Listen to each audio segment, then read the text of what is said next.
Okay, afternoon, everybody. You're very, very welcome to the latest of our Queen's Policy Engagement Brexit clinics. Great to see the interest in Brexit. I think possibly for understandable reasons, it's hit the news more in recent days, but obviously we're now 100 days away from the end of the transition period. And I think everybody's still got a lot of questions about what's going to be happening on the 1st of January next year, indeed what's going to be happening between now and then, because there's lots of questions still to be resolved. Okay, it's obviously hit the news more recently as well because of the UK Internal Market Bill, and we want to be touching on that today, as well as the question of the UK-EU negotiations and the implementation of the protocol.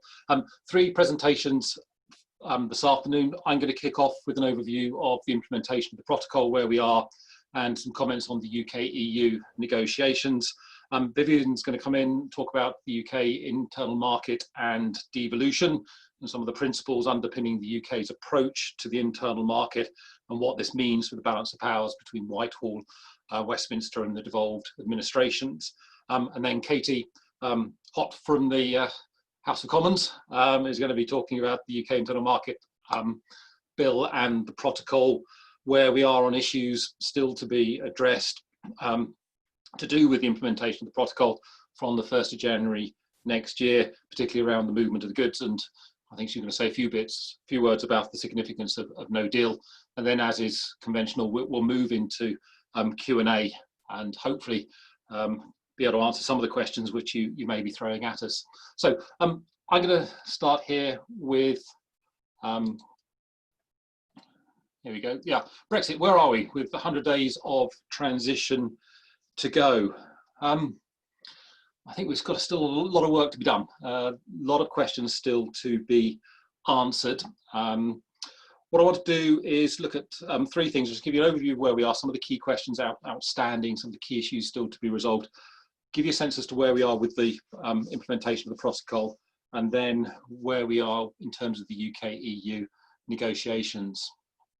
Okay, if we think about the transition period, the process that we've been in since the UK left the EU at the end of January this year, there are essentially three things to be addressed. First of all, there is the implementation of the protocol, or preparation for the full implementation of the protocol on Ireland, Northern Ireland, because that will take effect from the 1st of January next year. I think that's worth restating. Irrespective of what happens within the context of the UK-EU negotiations on their future relationship, the protocol comes into force. We're no longer with a backstop protocol that whose entry into force would have been contingent on the content of the UK-EU deal. We are in a situation where the protocol does come into force. Okay, so we'll say more about that later. Secondly, obviously, we've got the UK-EU negotiations on their future relationship. Those negotiations need to be concluded before the end of October if we're going to have that new relationship, or the agreement providing for that new relationship in place, ratified in place for the 1st of January next year. The fact that negotiations have not been concluded means that we've got a distinct possibility of no deal at the end of the transition period. And that will have quite significant consequences for the UK-EU relationship, but also Northern Ireland's position within that. The third, often overlooked dimension of the transition period is the UK negotiating and ratifying trade agreements with non-EU countries, because from the end of this calendar year, the UK will no longer benefit from the terms of the trade agreements which the EU has with third countries, and really needs to replace those if free trade and the trade preferences which it currently has available to it continue.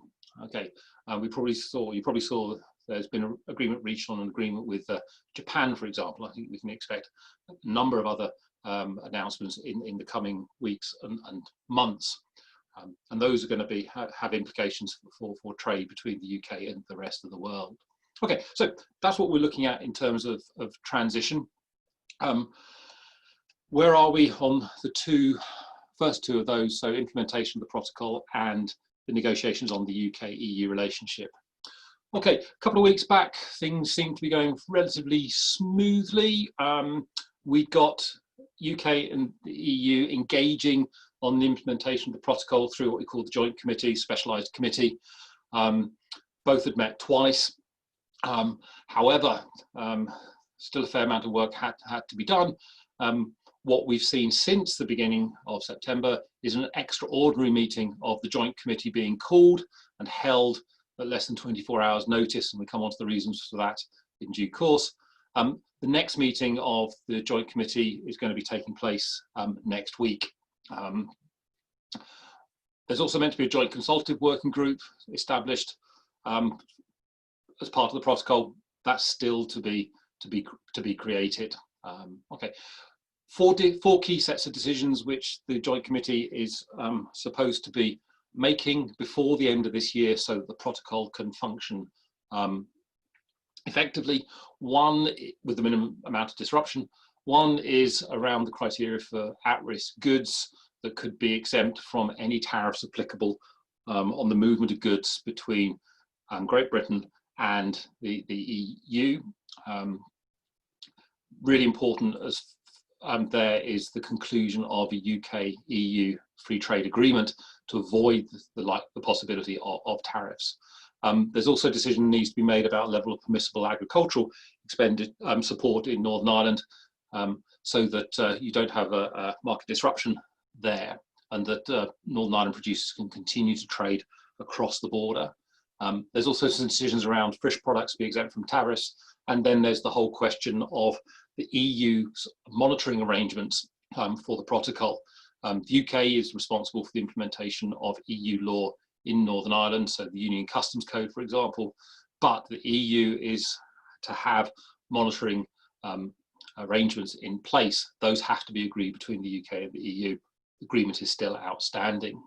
Okay, in terms of the progress for the implementation of the protocol, a number of documents have been issued over the last number of months. We had the UK's approach to the Northern Ireland Protocol, so-called command paper, which offered quite significant assurances on commitments, the UK government implementing its obligations, but very little detail around the actual modalities of implementation, particularly regarding the movement of goods between Great Britain and Northern Ireland. That was partly addressed in August through moving goods under Northern Ireland Protocol papers, but much of the operational detail still was missing. We also saw then the creation of the Trader Support Service, or the announcement about the Trader Support Service. Most recently, there's obviously been the UK Internal Market Bill, very much designed to try and ensure there's unfettered access for NI producers into the rest of the UK market.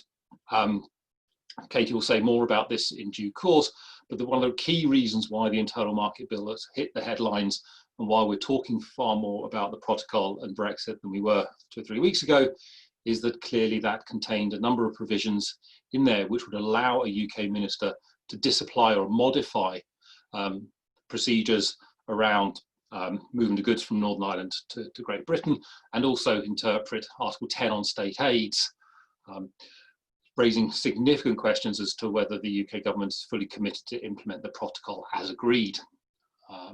Now, those are obviously the subject of ongoing discussions in Parliament.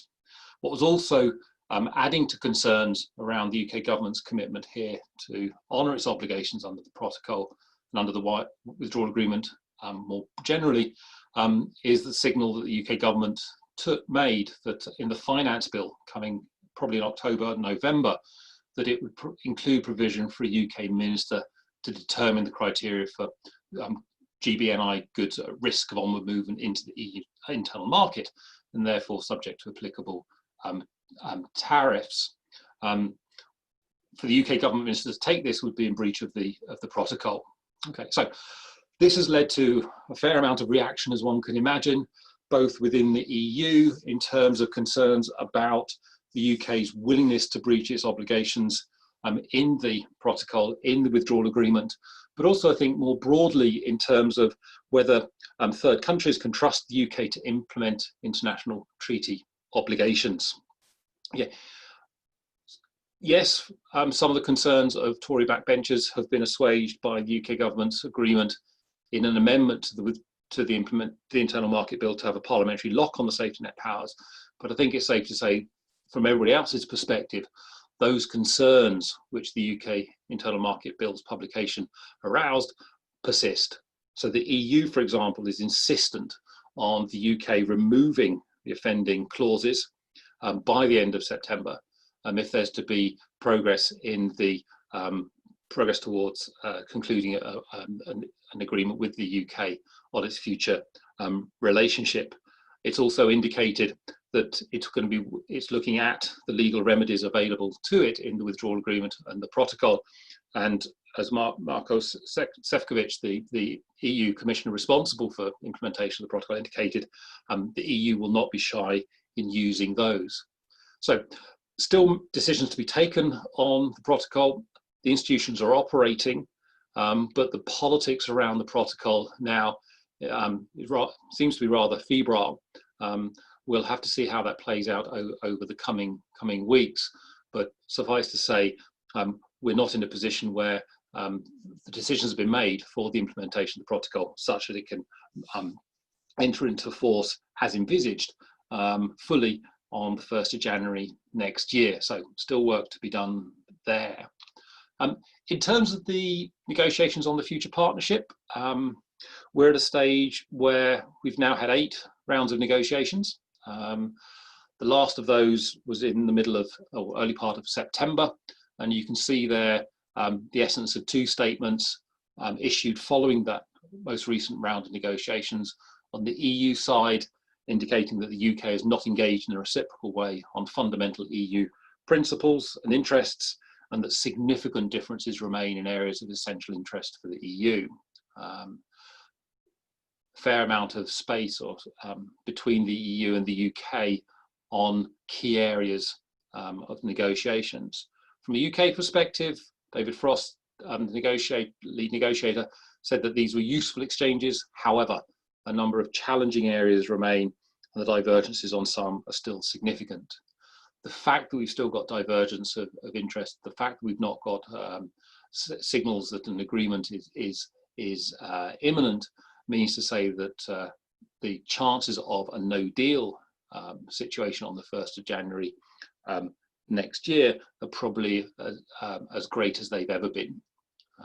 There is a distinct possibility that the UK will be leaving the transition period without a deal, and that has a range of implications, as we'll touch on later. Key issues at play: state aid, level playing field, fisheries, and governance.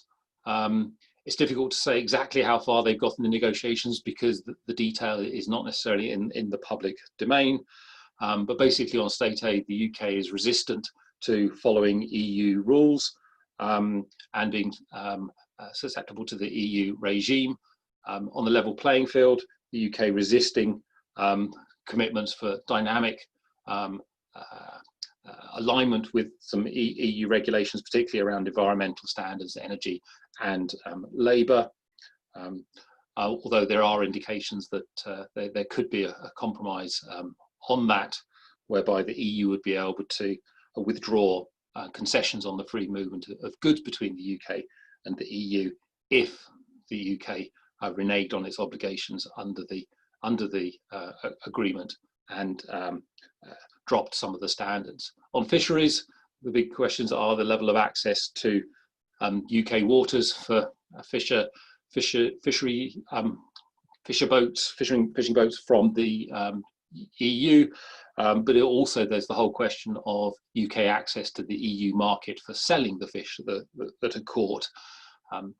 Whether there will be agreement on that still remains to be seen. I think both sides' perspective, fisheries will have to be part of the deal. And then the governance issue is really around what mechanisms are in place to ensure effective oversight of the agreement and to ensure that appropriate remedies are available to both sides if the other party reneges on its commitments. I think this has moved a little bit more centre stage in the light of the UK internal market bill's provisions which are raising questions about the UK government's commitment to implement its obligations. So I think we can expect the EU to be particularly hot on the governance issue in the coming weeks.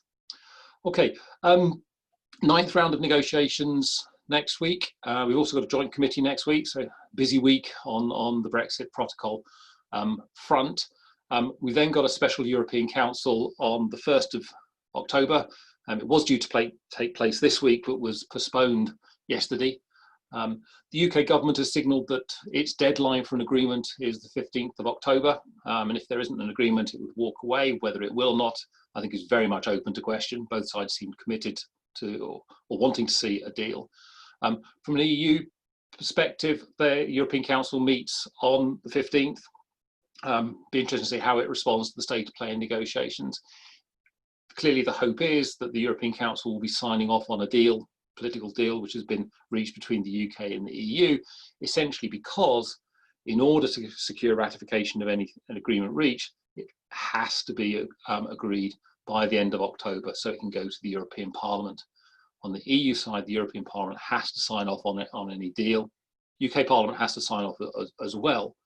And as far as the EU is concerned, that has to be done by the 14th of, the week of the 14th of December, because that's the last European Parliament plenary before the end of the year. If it is signed off then, if the Parliament has signed, UK Parliament has signed off then we should have an agreement in place for the 1st of January. So when the transition period ends, whether we will or not is very much open to question, and for a number of reasons that I've raised there, and others which we'll pick up in due course. Okay, so that's an overview of where we are with the implementation of the protocol with the UK-EU negotiations. I mentioned there a fair bit about the UK Internal Market Bill. Now pass on to Vivian to say a little bit more about that and its implications for devolved administrations in the UK. So over to you, Vivian. I'll stop sharing.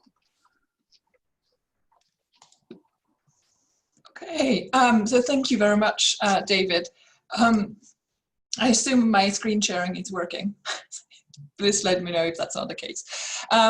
So in many ways, what Katie is going to be talking about afterward is what we've been hearing about a lot in the Internal Market Bill, the issue around the Internal Market Bill and the protocol. Yet, if we cast our mind back to the July, when we had the white paper on the internal market, the big story was devolution.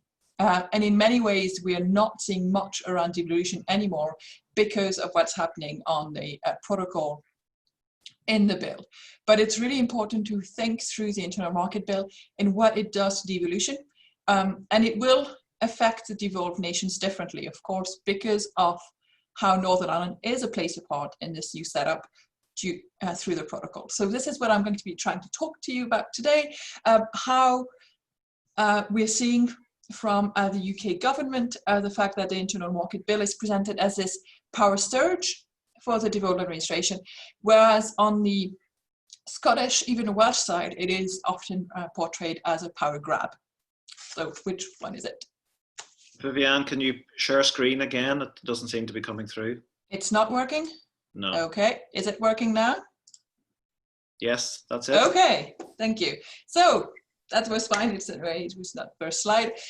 So whether we are seeing a power surge, as the UK government is saying, or a power grab, as Scottish government is saying. So looking at the bill, it's quite a complex bill, there's lots of information in it, but for today I want to just concentrate on the key principles underpinning the plans for a UK internal market. And these are quite familiar principles if you think of most internal markets around the globe. The idea of mutual recognition and non-discrimination. Now, as we'll see, for a lot of this, the devil is really in the detail, and how principles that may work perfectly well in an EU setting will work actually very differently in a UK setting, because we are talking about two completely different political systems. So mutual recognition, if you look just at a few key sections of the bill, it's all about if a product is authorized for sale or use in one part of the UK, it can then be sold anywhere else, free from any relevant requirements. These relevant requirements would be rules such as, environmental protection, labeling, food characteristics. Basically, what we have is then if we have something that is able to be put on the market in Wales, it can also be found in Scottish supermarkets. The Scottish government can do nothing to stop it. There's only a tiny amount of exclusions for this when you have urgent threats to human, animal, or plant health. We're thinking here, for example, of ash dieback disease, potentially like stopping the sale of trees from one part of the UK to the other. This is not a wide exception at all. So mutual recognition would apply widely. It applies, and this is really important, to both products that are produced locally, but also imported products. It also only applies to new requirements. So if you have currently divergence between the 4 nations around what can be put on the market in the 4 nations, these pre-existing divergences will remain. They may be questioned, there may be reports on whether they should be removed or not, but for now, these principles only apply to future policy. In some areas, if we're not talking about the product requirements themselves, but more like process requirements, this is where we move to the second principle of non-discrimination. You do have, again, some variation there, but broadly, it's just that you cannot, as again the Scottish or the English government, for example, create a rule that discriminates against a Welsh producer getting their product on or providing a service to the English market. Now, these can be both direct or indirect discrimination. If you think direct discrimination, this would be, this good can only be provided by, we will only accept English milk, for example. This would be direct discrimination. An example of indirect discrimination that is in the white paper that I'll go back to later is if the Welsh government were to ask for it, was to support a short supply chain and say milk consumed in schools should not come from more than 20 miles away from that school, this would be considered as indirect discrimination, because most English or Scottish milk producer would of course be more than 20 miles from Welsh schools. So these are the key principles. Now, the 2 positions. The UK government argues we've got a power surge. Where does this come from? We know that currently quite a few of the devolved competence were Europeanized. Were Europeanized competence before the devolution settlements. So what we had is policies such as on agriculture, regional funds, environment. All of these were policies that the UK government had decided to work together with the European partners and have common policies agreed in Brussels and Strasbourg and then implemented differently. In the late 90s, when you've had the start of return of devolution, what you've had is then policies such as in agriculture, a common agricultural policy for the European Union, but 4 completely different interpretation of that common policy across the UK. So you had actually devolved competence that was limited by the European competence on these issues. Now, with Brexit, of course, we're removing that European limit. And that's why the UK government is saying that actually you've got a power surge. You had to, before, develop these powers by respecting that European directive. You don't have to do it afterward, after Brexit and from the 1st of January. Now, this is one way of looking at it, but in many ways, what we're seeing is that you're replacing that EU limit by a UK and English limit on the power of the devolved administration. So how is it working? What we're seeing, and this is why, in many ways, I think the argument around how the internal market bill is more of a power grab and a centralization of power is really 3 angles. So first, we're seeing less subsidiarity. Now, subsidiarity is a principle in the treaty, in the European treaties. It's not necessarily a very UK principle, even though the UK historically pushed for more subsidiarity within the EU.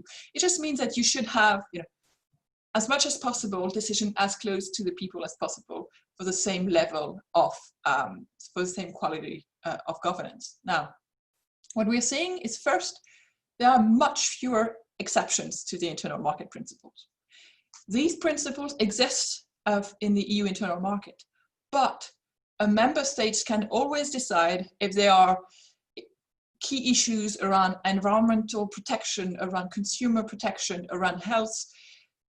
There's a number of areas in which they can say, you know, actually, we do not think mutual recognition should apply here. We insist on applying our stronger national rules. Now, this doesn't work across the board. There are some areas in which you cannot have upward divergence, but you still have many more areas in the EU internal market where you can have that upward divergence, and where, if you want to sell into that market, you have to respect not just your own domestic rules, but the higher rules of that other domestic market. So what we're seeing here is, in many ways, principles that had been built in the EU setting to accommodate diversity and to push for some kind of, to remove like this idea of a level playing field. What we're seeing is actually, there's not, instead what we have is a possibility of a race to the bottom, where the least ambitious of the four nations rules will then be used as, you only have to produce to that level to be able to sell in across the UK. So this could, of course, lead to, for example, businesses moving from one part of the UK to the other to have looser regulatory requirements imposed on them, and to be able to keep on trading with the whole of the UK. One thing I did not mention in terms of, because it's not in a principle, is as well the centralization of financial assistance power. Now, we knew that regional structural funds is one of the key policy in which you had EU funding, but it was actually controlled in many ways by the regions, or by, here in the UK, by the four nations separately. We've been promised for a long time a shared prosperity fund. We haven't heard much from it recently, but what we do have is, in the internal market bill, actually clause 46, and the possibility for the UK government to provide financial assistance and to make payments such as, on economic development, infrastructure. Basically, to summarize it, is a way for the UK government to put some money in that bridge from Scotland to Northern Ireland, for example, whether that is against the wishes of the devolved nations or not. Now, so we're seeing less subsidiarity and a certain amount of centralization. What we're seeing as well is principles that work in a rather balanced system as the EU that in the end up reinforcing the skewed institutional power balance in the UK. So if you think, for example, of the fact that the mutual recognition principle also applies to imported goods. You have a trade policy that is centralized, it's a reserved matter. The UK government sets it. The UK government also acts for England when it comes to food and agriculture. So if we have a trade policy with potentially not that much representation of devolved interests in designing this, accepting GMOs, accepting chlorinated chicken, there is nothing that then the devolved administration can do to continue their ban on GMOs, for example, or to continue, or to refuse the sale of chlorinated chicken in their supermarkets.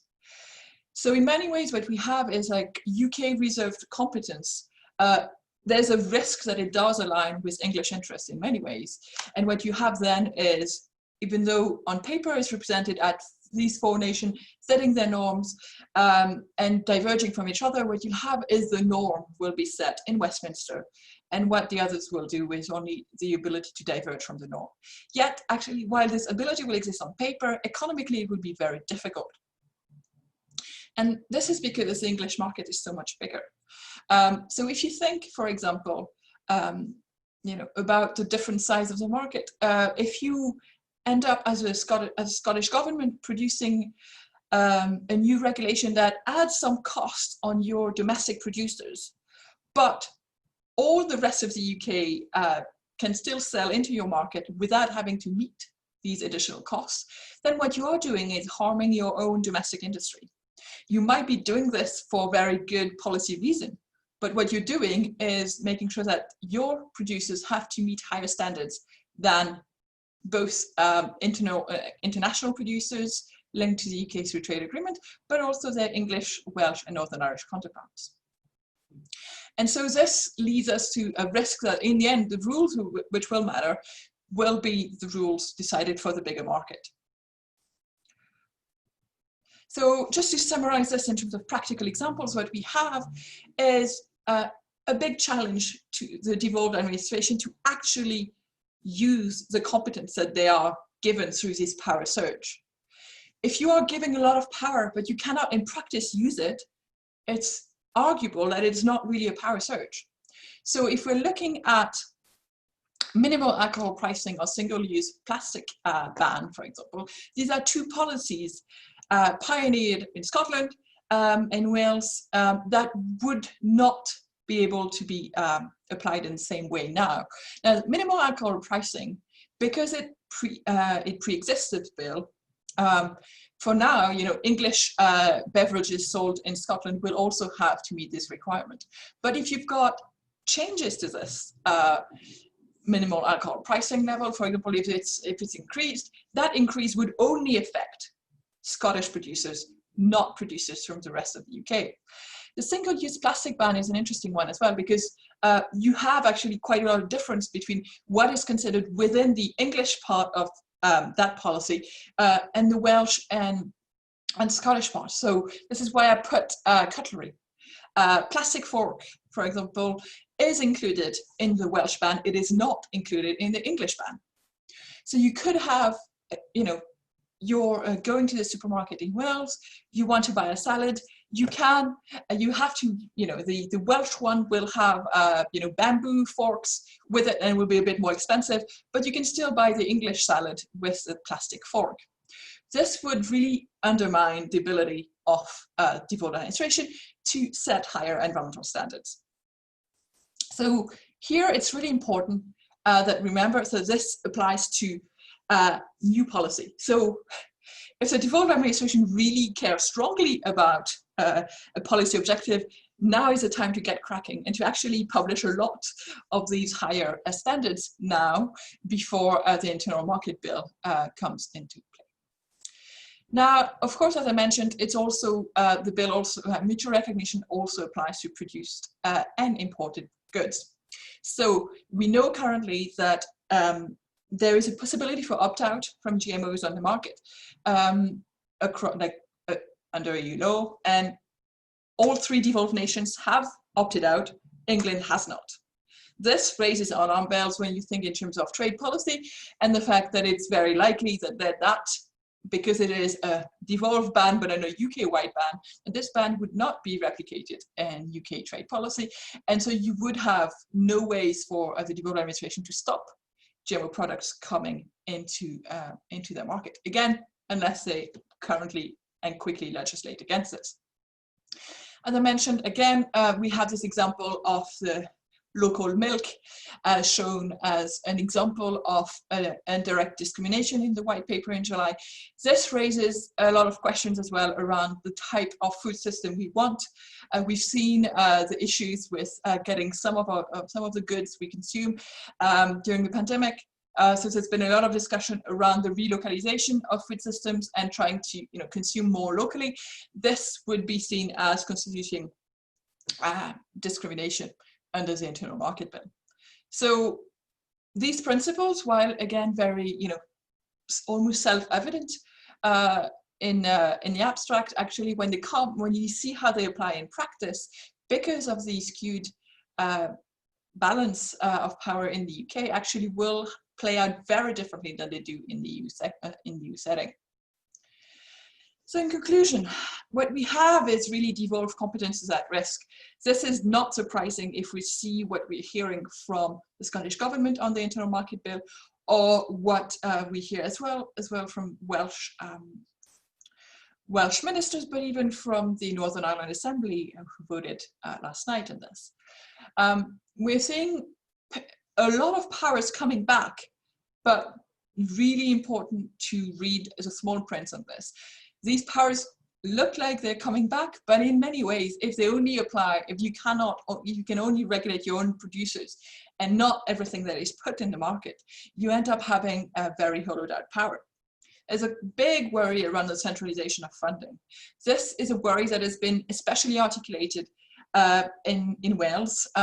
Like Welsh actors have been especially concerned about this because lots of regional funds have gone into supporting the third sector, for example, in Wales, and there's question on whether if there's a lot of centralization of this power and it's going for these kind of white elephant projects that the UK government is listing under Clause 46, that actually funding for these kind of groups may be much reduced in the future. In many ways, as we've seen as well at the EU level, actually, if you have issues around mutual recognition, if you're not sure that you can trust the rules of your neighbors, then this pushes for harmonization. But we do not, again, have an equal system in the UK. And if you have harmonization might actually be pushed for and easy to achieve if it's, for example, Wales or Scotland that are lowering their product standards below the rate of England. It's very unlikely that Westminster would agree to legislate on harmonized standards if England was the one starting this race to the bottom and was the one benefiting from it. This leads us to kind of rethink about how we need this inclusive trade policy, inclusive both in terms of representatives and being aware of the different interests of the four nations, but also of a wide range of sectoral interests as well. Now, what about Northern Ireland in all this? I know Katie is going to speak much more about Northern Ireland, but just from the devolution angle perspective, what we're seeing is that because of the protocol, Northern Ireland will be insulated from some of these changes. Even if chlorinated chicken, for example, is allowed throughout GB, chlorinated chicken will not be able to legally pass the Irish Sea. It will be affected by others of these because, of course, if you have this race to the bottom, what we have race to the bottom within GB on some of the standards, and Northern Ireland has to uphold the higher EU standards. What you'll have is an issue for Northern Irish producers. They may be producing under a stronger, but also stricter and more expensive regulatory environment than their GB counterparts. And this is going to potentially make it, yes, while on paper, again, they will be able to ship their goods to GB, it might be economically not as feasible. So this leads to question of whether you will have Northern Irish producers being put at a competitive disadvantage, or whether actually buying a Northern Irish food item will be the equivalent, the only way that GB consumers will be sure that there will be no GM products, for example, in it, and that a Northern Irish food item, again, could be seen as this kind of badge of quality. And that is all for me, so I will stop sharing my screen and leave the floor to Katie.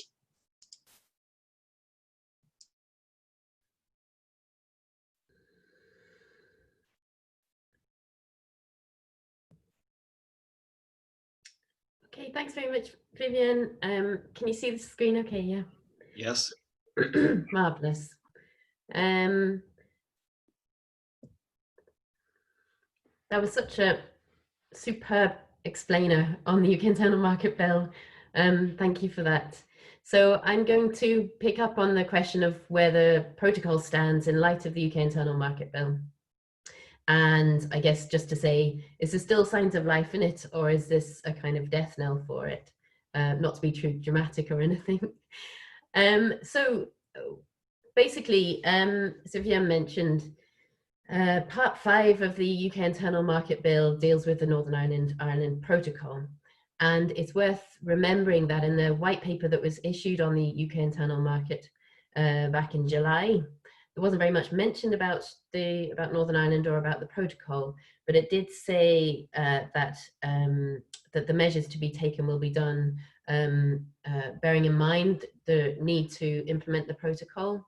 And it specified that on GB2NI that goods will have to meet EU standards as they are sold in Northern Ireland, as they enter Northern Ireland. And it also mentioned that Northern Ireland goods, which will be meeting EU standards, will be able to be sold within GB. So those are the basic principles. So it was a little bit of a surprise to see quite so much on the protocol in the UK Internal Market Bill, and of course a bit of a shock to see specifically what it was saying about it. Fundamentally, this does not address the question of goods moving from GB to NI in any great detail. And as Vivian has explained so well, goods produced in Northern Ireland and entering Northern Ireland will have to meet EU standards. And so that market access commitment is already a little bit lopsided because it doesn't apply to goods entering Northern Ireland from GB. There isn't that automatic means of them being sold in Northern Ireland. They have to meet the relevant standards. So just to run quickly through what the clauses that relate to the protocol in the bill. The first one, 40, is emphasising the point from Article 6 of the protocol, which is about Northern Ireland having in its integral place in the UK internal market, being part of the UK's customs territory. And basically this is quite vague, but it's basically saying that when UK authorities implement the protocol, which they're the ones responsible for doing, so they will have to exercise their functions, bearing in mind Northern Ireland's integral place in the internal market and prioritising smooth flow of goods GB into NI, and indeed maintaining and strengthening the integrity of the UK internal market. But it doesn't, in and of itself, that's a lot of words, but it doesn't really threaten the protocol. Now, the second element of Part 5 is about unfettered access. So that's upholding the commitment that the UK government has made in the New Decade New Approach document and others since, to grant unfettered access from NI into GB. And clause 41 deals with this, essentially saying that, well, it says there should be no new checks or checks and controls used in a new way on goods moving, NI goods moving into GB. But it does say there are some exceptions here, including maintaining international obligations. However, that's sort of undermined by the controversial clause 42, which is giving any Minister of the Crown the power to disapply or modify, it says export declarations, but specifically it's about customs procedures that have to be adhered to or may have to be adhered to on goods leaving NI into GB. So specifically that point has been long flagged by the UK as something it wants to win over from the EU, which is the need for exit summary declarations. That's the first point in which the UK is specifically saying we would break international law. And then the second element relates to Article 10 of the protocol, which deals with state aid. And as David has already mentioned, this Article 10 has potential reach into GB, a limited amount, but any trade that is covered by the Northern Ireland Protocol, the EU's rules on state aid apply. And we may talk about this in detail in questions, but essentially it doesn't prohibit there being state aid for NI businesses, for example, but if it reaches a certain threshold, then it has to, the Commission has to be notified, and the Commission then tests to see whether it's in accordance with the EU's single market rules, whether it poses a threat to that. This part of the internal market bill would give the right, the right to this phase Secretary of State to be the only one to notify the EU on this, and also to disapply certain elements of that article, including the reach into GB. And notably, these powers that would be in the hands of Ministers of the Crown and the Secretary of State are under the affirmative procedure. So that is to say, if they decide to regulate in that way, it becomes law automatically after 40 days, unless there's a motion in the Parliament voting it down, and House of Commons actually to vote it down, to annul it. The Neil Amendment, as has been approved yesterday, brings in this point of parliamentary lock. So such a power would not be granted unless the Parliament positively approves it. which is some apparent concession to the concerns that are being raised.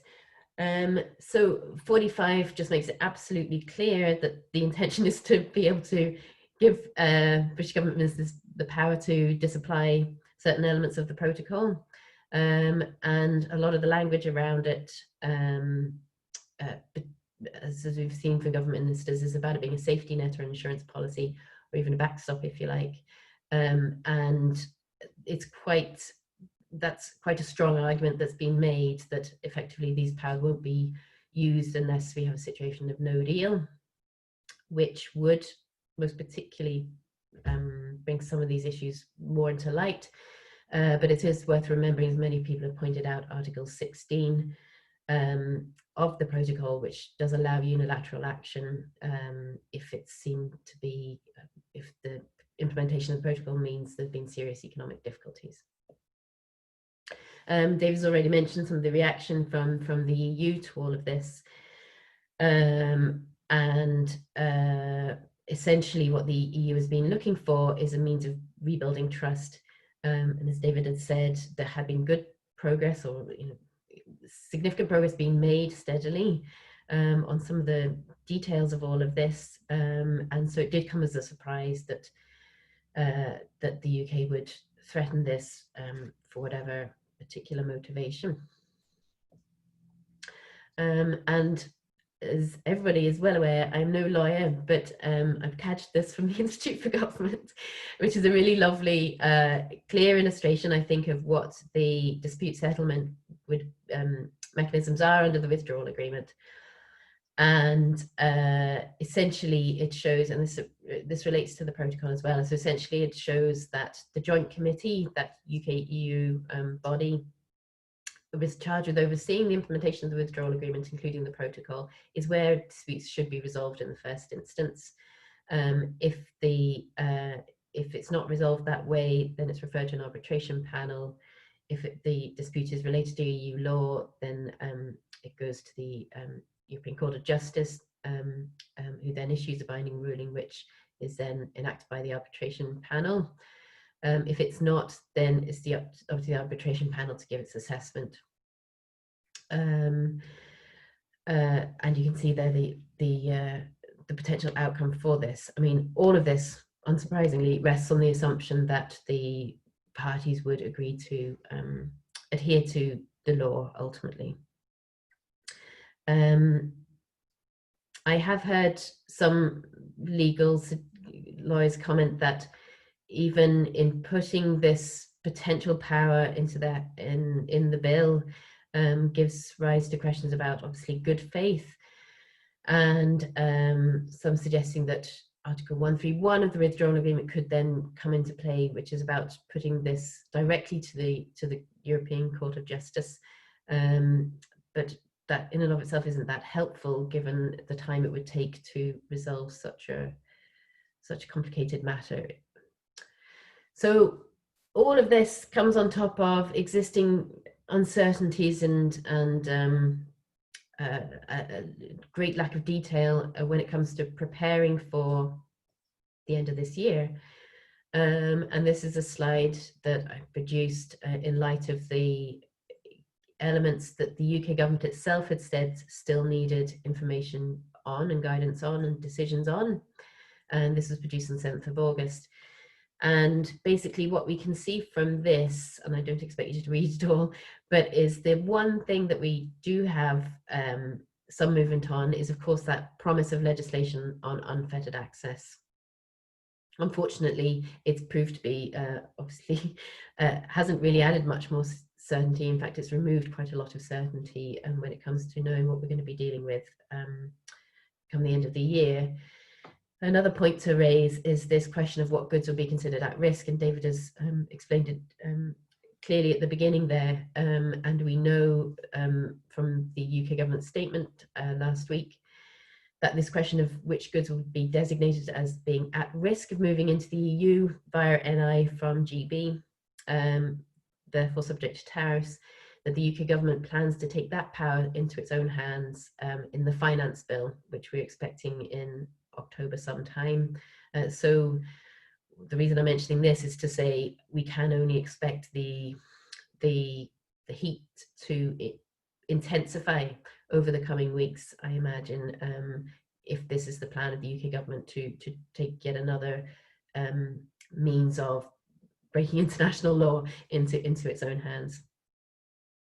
And then we've seen some movement recently on preparing for the border control post, which is basically the baseline of what it would mean to implement the protocol on goods moving from GB into NI. And also to mention the Trader Support Service is one sign that has been, that tender's been gone out and been awarded, and we see that the Trader Support Service should be coming into play in the next few weeks. So just to offer a little plug for a new no deal report, yet another one from the UK and a Changing Europe. And there's loads of detail in that report. It was issued, it was launched this morning. And when we look at what no deal might mean for Northern Ireland, this graph was, this graphic was produced on the assumption that the protocol will be in force. So fundamentally, what the difference between a deal and no deal will be most acutely felt down the Irish Sea. And that's not to say that that there won't be significant areas of challenge if there's a no deal for Northern Ireland and North South and the rest of the world. But fundamentally, the primary difference will be felt in terms of the need for tariffs and controls, intensified controls down the Irish Sea. I will try and finish on a positive note, and that is that, such as it is, I think that essentially those clauses in the UK Internal Market Bill are really only make sense if the UK government intends to implement the protocol. So there's no point in having them. There's no point in specifying about exit summary declarations or about the state aid rules if the UK government did not intend to implement the protocol. So we do now have the opportunity to build trust and to find agreement in the talks that will be picked up again next week. And although no deal, as David said, is a far greater risk than it was a couple of weeks ago, there is still the means to find an agreement. And all the signs are that the UK government does intend to implement the protocol, notwithstanding, to coin a phrase, some of the dramatics that have been utilised over the last couple of weeks. Thank you.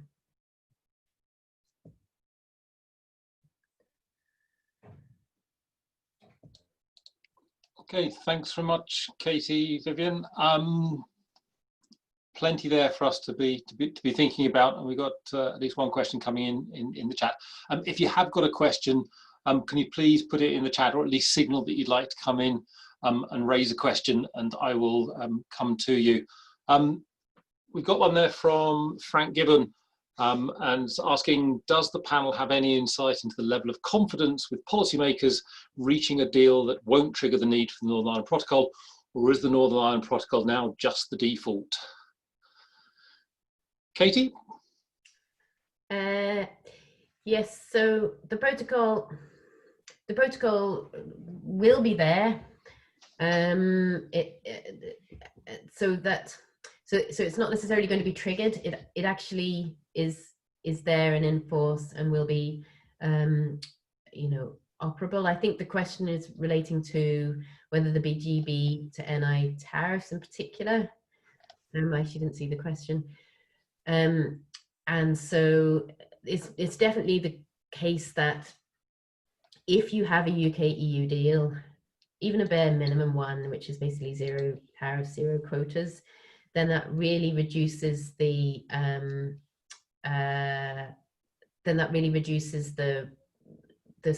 the range of goods and the scope of the at-risk category. So essentially, if GB is a third country with no trade agreement with the EU, then immediately you're increasing the risk of people using Northern Ireland as a backdoor into the EU, and hence the intensification of those checks and controls and likelihood of tariffs being applied on goods moving into GB to NI. But I think we should be absolutely clear that the protocol is much more than that, of course, and that it does come into play regardless on the 1st of January. Okay, thanks, Katie. I suppose one thing to add to that, if we go back to the original backstop, the idea was that if the backstop came into force, it would only come into force to the extent that the issues that the UK and the EU were trying to address in addressing the unique circumstances on the island of Ireland weren't addressed in the UK-EU relationship. That situation has changed now. That said, it is possible for the UK-EU relationship to agree provisions that could see elements of the protocol disapplied. But I think the point to make there is that the level of ambition in the UK-EU relationship is so low that it's very, very difficult to see anything in the protocol being disapplied as a consequence of whatever the UK and the EU agree this autumn, assuming that they do. That may change over time, which I think, just to reinforce what Katie was saying, the protocol is there from the 1st of January. It's no longer a backstop, it will be a reality then. Okay, couple of other questions coming through. George Bell, how about we ask the Isle of Man to do any checks for goods that might go south? Not too sure that necessarily addresses those goods, those checks on goods moving across the island, across up from Dublin, or indeed those which aren't going to go via the Isle of Man. Okay. Just so the UK Internal Market Bill uses the phrase sort of streamlining movement of goods from GB to NI, so whatever that means, but I presume streamlining doesn't mean adding an extra stop along the way. It's a nice suggestion, George. Okay. All right. One from Colin Funston. Reports have said that the Joint Committee is working well. Does the panel think that they will produce a report, recommendations, or will we have to rely on GO's interpretation of progress? Katie? Yes, so, well, I'm not sure about the Joint Committee working well. I think there's been some politics, obviously, in it as well as around it, but behind the scenes, that certainly had been progress, yes, absolutely. And I think what's interesting is the timing of all of this, in that we now have the Joint Committee meeting before, I've got a period of a few weeks before the UK Internal Market Bill goes to the House of Lords. So I think, I wouldn't put any money on it, but I think we're going to have a sort of a flurry of activity around the European Council meeting, or maybe just after, because that's when a lot of things are coming into play. And if we remember, I mean, literally this time last year, we were facing 31st of October, you know, cliff edge, a lot of high drama going on, a lot of worries about the Irish border, etc., etc. And it was really last minute, and everything came in together at the same time. So the optimist in me would hope that that's probably going to happen, but we'll have a lot of things linked in together, agreement on the future relationship, agreement on the implementing of the protocol, and then of course some tweaks to the UK Internal Market Bill, well not of course, but to get a deal, some tweaks to that UK Internal Market Bill in order to take the loaded guns off the table. Okay, Vivian, do you want to add anything to that? Nope. Okay, all right. I might just add a few comments that, yeah, we will have the Joint Committee's decisions published in due course, assuming it reaches them. After each meeting, there does tend to be a statement from the EU side and from the UK side, and they give us a sense as to their different perspectives on what's been happening. One of the problems we've got generally with the whole operation of this is the lack of detail in terms of what's going on. So it's sometimes really difficult to determine how much progress is being made on a lot of those, on a lot of the issues. But I think it's safe to say that we'll be tweeting out when we see the outcomes of the next Joint Committee and giving a take of sorts on that. Okay. A couple of other questions. I think, William, you've just put one through on what about the impact to the ROI, especially using GB as a land bridge? Is the energy market electricity affected, and using a Northern Ireland bank in a GB for sterling account in ROI, is that still possible? Okay. Vivian, do you want to come in on any of these? So, I mean, the energy market electricity was, it's been one of the rare area of cross-border North-South cooperation that has been recognized by both governments from the start, and that was at the heart of the backstop and is at the heart of this protocol. And for now, it doesn't appear to be controversial between the two parties. So it would take an extreme breakdown in relationship for it to be affected. I think, I mean, that no one wants and no one really questions how the energy market electricity should be affected. Now, of course, this is now. What could happen, it shouldn't be affected in the immediate future. It could still be affected if you've got complete change of energy policy between the UK and the EU, and then there's questions around, you know, what rules should apply in Northern Ireland. But for now, it doesn't look at all that it's going to be affected. I think, I mean, for the land bridge, I'm sure Katie will have things to say on this, but I think this is something we're hearing a lot from supermarkets as well, is that actually that land bridge is also used for products to arrive in Northern Ireland. So a lot of products do not go GB to NI, they go GB to, you know, so basically Wales to Dublin and Dublin to Belfast. And so it's not that the future of the land bridge is also critical for businesses in Northern Ireland.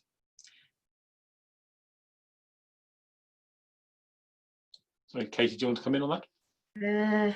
Yes, well, I would recommend the UK Changing Europe No Deal report, which is excellent on energy as it goes beyond the island of Ireland and potential risks for supply and of course increase in prices on that front.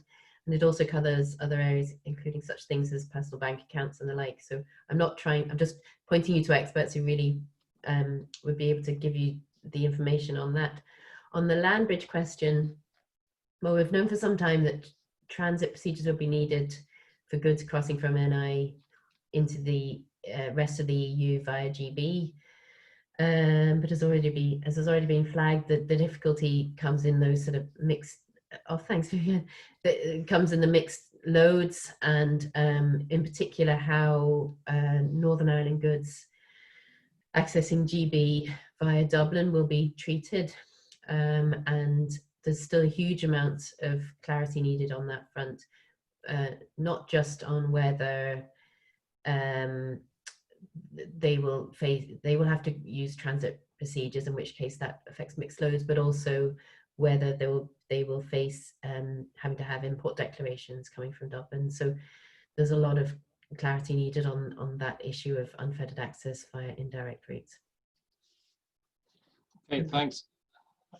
Just I think, see, William, you followed up with a question or a point that energy is also NIGB and also France to GB.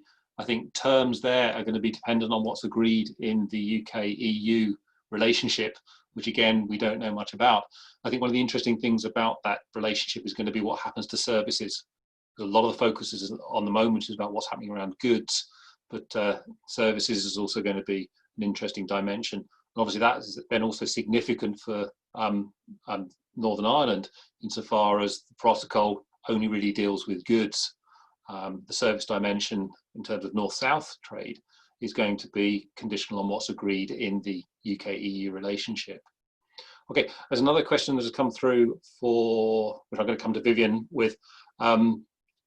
Does the panel consider the provisions of the agricultural subsidies in the agricultural bill to infringe the withdrawal agreement, the Northern Ireland Protocol, given that the Joint Committee has not yet agreed minimum or maximum levels of aid under Article 10 of the Northern Ireland Protocol? Is Clause 43 of the Internal Market Bill in substance any greater an infringement than those provisions in the Agricultural Bill?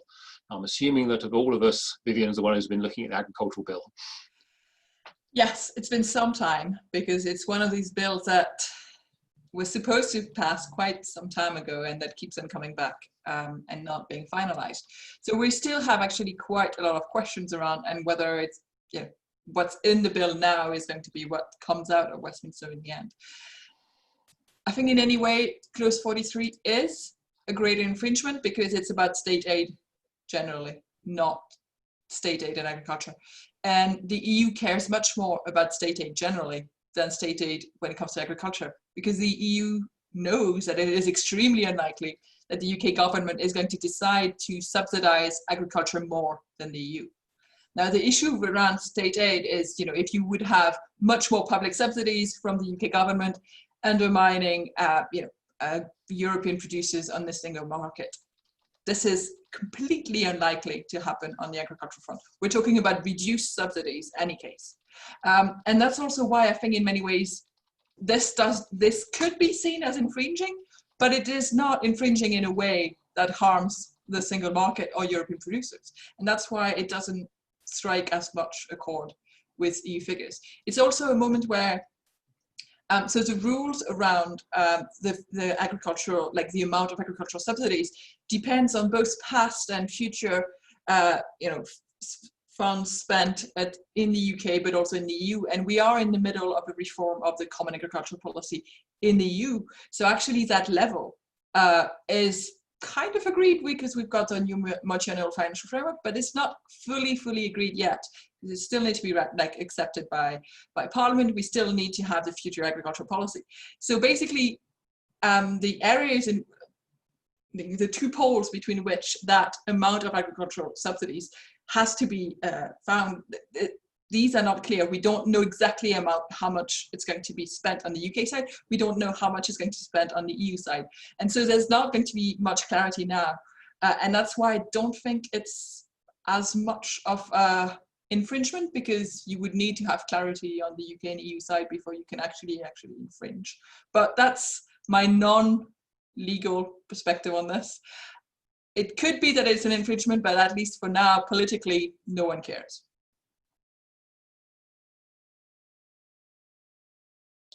Okay, couple more questions coming in. With the potential for 7,000 lorry queues in Kent mentioned yesterday, and the spatial effects of these, is there a similar situation possible in Northern Ireland? And is any planning in place to respond appropriately? Katie. Yeah, so this relates to the news today that sort of confirming the risks of basically lorry parks in the event of a no deal. So the simple answer to your question is no, there isn't such a risk. And I'm answering all this in the presumption that the protocol will be implemented. But if this is being implemented, no, there isn't such a risk, primarily because the UK authorities are the ones who are implementing the protocol. And this relates to the wider threat of a food blockade by the EU of Northern Ireland. Do you remember those stories last week? So it's a similar kind of point that the UK authorities are the ones who are implementing the protocol, including, even if we have no deal, the payment of tariffs and customs controls, etc. And so it's very unlikely that we will have such a situation of tailbacks with lorries, etc. However, it is worth noting that we are not ready, and we won't be ready to implement the protocol as effectively as would be expected. And I think that it's worth bearing in mind that they've got the 6-month kind of lag period that the UK is offering after the end of transition. That's not being reciprocated on the other side, on the EU side. But for Northern Ireland, we will have no extra transition period at all. It's 1st of January, everything applies. Things won't be ready. The Trader Support Service is not is getting up and running, but it's nowhere near a sort of full rollout, and the means of managing the movement of goods from GB to NI again is very underdeveloped, not least with the IT systems required to make it all operable. So yeah, we will be facing disruption, even with a deal. but we won't be facing the kind of lorry queues that they are worried about in Dover. Okay, thanks, Katie. I'm not seeing any more questions coming through. So I don't know whether we've got any. Sorry, Mary Madden, are you signaling you want to come in? Can I just ask a couple of questions? The issue that the EU have, from the chairman of the joint committee, has issued an ultimatum. How realistic is the legal action that they are threatening to take? And maybe to Vivian, can I ask, in relation to the internal market bill and the free movement of goods, this mutual recognition, I can understand why there are some concerns within the devolved arena around how this is actually going to operate. But surely at the end of the day, the customer will decide. And if there are goods that are being traded which are below the standards, it's the customer who'll say, well, I'm not purchasing that. I prefer to go for the higher standard that a devolved administration might wish to apply in their particular location.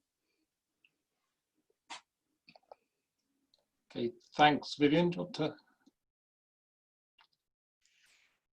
Yeah, I mean, customer choice, definitely always, but you do realize that, customer choice is always mediated by what the shops decide to put on the shelves. So it's not as if you have, you as a consumer can get, access to all the different variation and actually get to pick. The menu of choices you have is already severely restricted. And I think in general, beyond this, we're seeing that the way these rules work in the EU, it's not just about products, it's also about workers' rights, protections around, the process of how these products or services are provided. So, you'd think something silly like, well, not silly, but critical, like having a different type of parental leave requirements between different parts of the UK, and how this could affect the costs of for service providers. So this could, be really critical in terms of having a race to the bottom, not just for environmental standards, but also for things that are really, as a consumer, you don't see when you're buying, a service, the type of condition that people are working under to provide that service. So consumer choice, always requires consumer information, and it's very hard to actually get that kind of information across. So, yes, in the end, you will have, especially if consumers know there was no GM product in all of this NI goods, so you should perhaps, buy NI. I think it's, it's a last resort, and it is perfectly valid for the devolved administration to know that, if these were things that they could do currently under EU law, these were some exceptions that they could use currently, that they are now being refused under the future UK internal market. Okay, Mary, if I come on your question about the credibility of the threat of legal action, I think it's a genuine threat. There are dispute mechanisms, dispute settlement mechanisms in the withdrawal agreement, and they're there for a very, very good reason. That the EU wants to ensure the protection of its internal market and the implementation of the Union Customs Code. How soon they would be used, I think, is open to question, and I think we have to say that the rather clear statement coming from the co-chair, the EU co-chair of the Joint Committee, was clear. It was to signal that a willingness to use them, and that was a reflection of the fact that the genuine concerns about the UK's or Boris Johnson's understanding of what's in the protocol, and there are a set of legal obligations there. What I would also say is that we shouldn't underestimate the level of concern there is amongst the other EU 26 member states beyond Ireland about the arrangements that have been put in place for Northern Ireland in the protocol. There is a genuine scepticism there about allowing the implementation of the Union Customs Code and EU regulations allowing that to be undertaken by the implementation of those by the UK government without the level of oversight you would normally have. And that nervousness, I think, has been reflected in the fact that 27 member states were in the call last week on the Joint Committee. That Joint Committee is normally a straightforward European Commission third country meeting where member states would very, very occasionally come in. And even for the Northern Ireland Protocol, we're only really expecting Ireland to come in now and again. This time, 27 turned up. And it's a reflection of those concerns. So even if the Commission may not be wanting to use those use the infringement proceedings, I think it would come under pressure from some of the member states informally to do so, because they want this potential hole in the internal market union, the customs territory of the union, to be plugged and to be effectively managed. Yeah. Okay, we are just over 1:45, so we're technically running over. I can't see any more questions in the chat, so I think we're going to bring things to a close now. Thanks very much for your attention. Thanks to Katie and Vivian for their contributions, for the questions that we've had. We've got a hand that has just gone up. It's Doff McKeague, ANW. So I don't know if you want to come in. I think this was just clapping. I was clapping. All right. Sorry, Okay. I was only clapping. Thank you very much. All right. Okay. It's good to know there's a clap And function thank you for the on clap. Zoom. Yeah. Okay. Okay. So we haven't got another meeting as yet scheduled for October, but given where we are in the process and given the level of interest we are regularly seeing in these Brexit clinics, we'll aim to schedule something for in and around the European Council meeting next month. To try and give you an update there, because hopefully, I think like Katie, I'd like to see the glass as being half full as opposed to half empty. We may get a deal at some point, and that's going to have implications for Northern Ireland and the implementation of the protocol. So we'll be in touch before then. In the meantime, I would endorse Katie's recommendation about the report out today about a no-deal Brexit from UK and a Changing Europe. I think Vivian put the link in the chat there. So yes, thanks ever so much for coming along, for your questions, and yeah, we look forward to seeing you next time. Thanks very much. Thank you.